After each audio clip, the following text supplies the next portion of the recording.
Hey guys, welcome to the Hoan Zone where we help you multiply the assets that you own. In today's video, we are going to be walking through one of my rental properties. This is a final walkthrough right before the tenant moves in.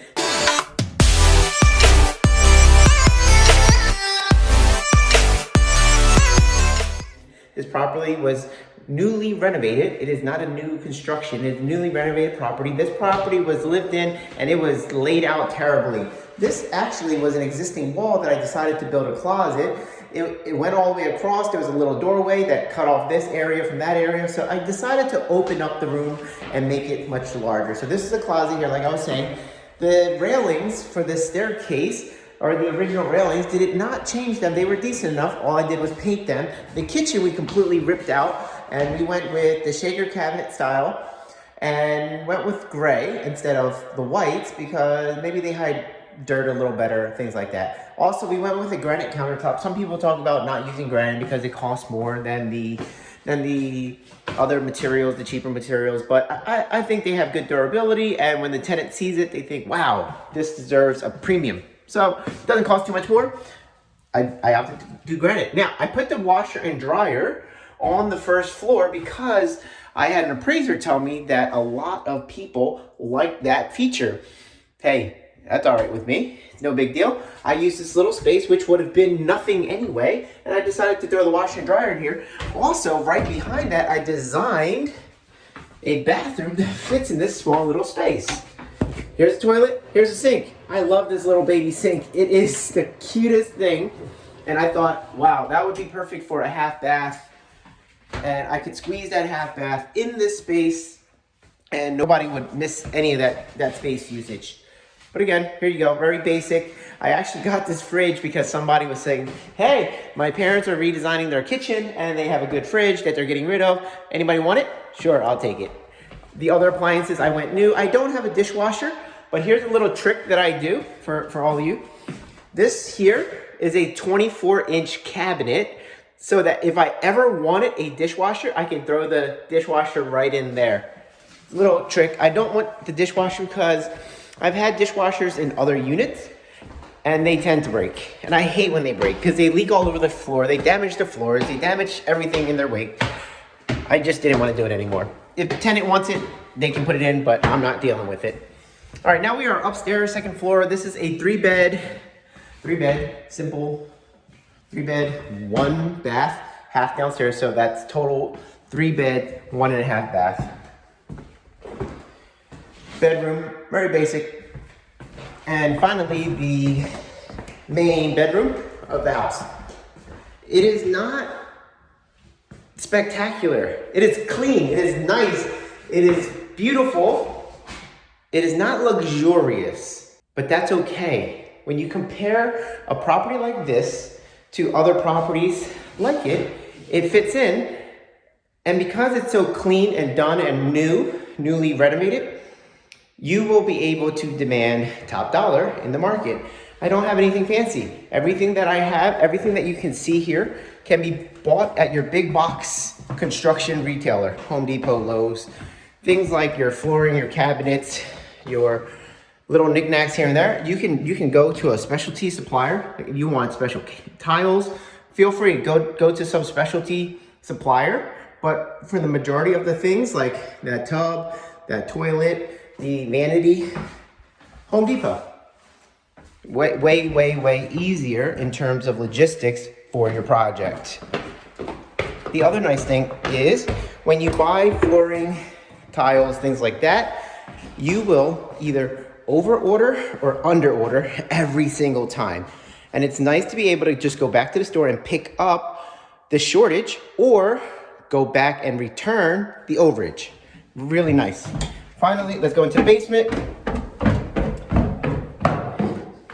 Here we have the HVAC unit as well as the water tank.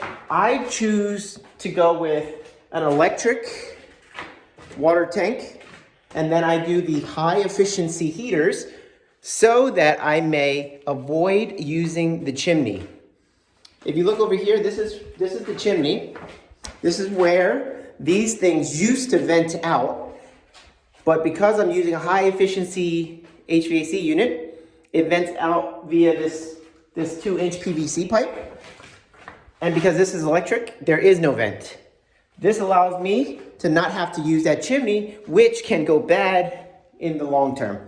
Chimneys often need liners, things like that. Without knowing the condition of the chimney, I wanted to avoid all of that, and I do this in every one of my properties. The basement is not finished. It is just nicely done. They want to use this for storage, fantastic, but I didn't spend too much time or money in renovating this. I did parch the walls, and then I clean up the floors. That's it. That's it for most of the basements that I do. I wanted to do this walkthrough with you guys so that you could see what a project, what a typical rental property looks like that I have in my portfolio. And why it's important is because I want you guys to be able to envision these things in your own life. If you can envision having a property like this, then you are that much closer to making it a reality. It is not about the house though. I want you guys to understand this. As real estate investors, it is never about the house. It is about the numbers. This property will rent out for $1,500 a month. I'm going to be all in for about $150,000.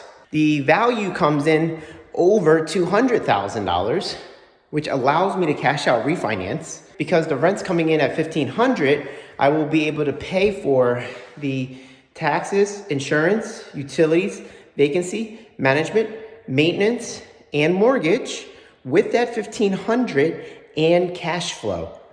That means, if you've been following along, that means I'm able to refinance. That's number one. I am able to pull all of my money back out. From the rents that I'm collecting, I am able to cash flow, and I'm able to cash flow enough that I don't mind holding this for long term. If I hold this for the next 20 years, 30 years, whatever it is, this thing will practically be paid off, and then I will have all of that equity.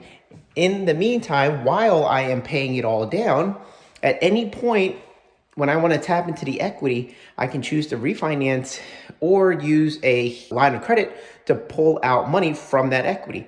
When I pull that money out, I can use that for another deal. Or I can just use it for spending, whatever it is. This is partially a retirement plan, this property.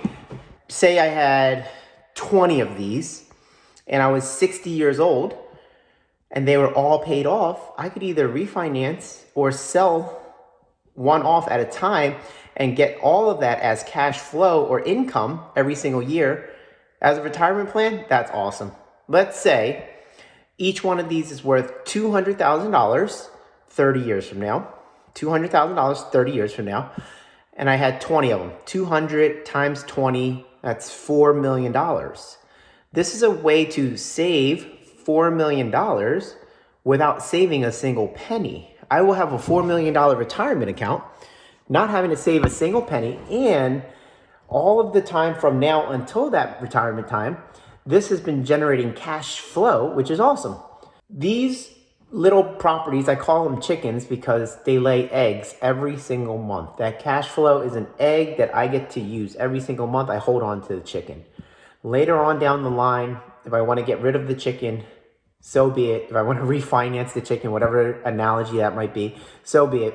But I want you guys to just consider that you can own properties like this with no money out of pocket.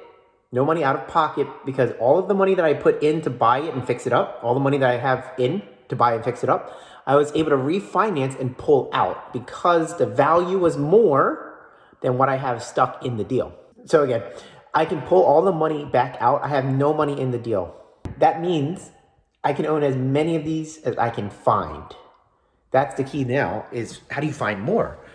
But I want you guys to just get into that mindset that you can own as many of these as you want. And you should. These are a fantastic way to create cash flow. These are a fantastic way to generate a retirement account. This is a fantastic way to get into the business mindset. This is a fantastic way to find that financial flexibility that you want. If you have a property like this and it pays you an extra whatever, that is an additional whatever to go towards your bills.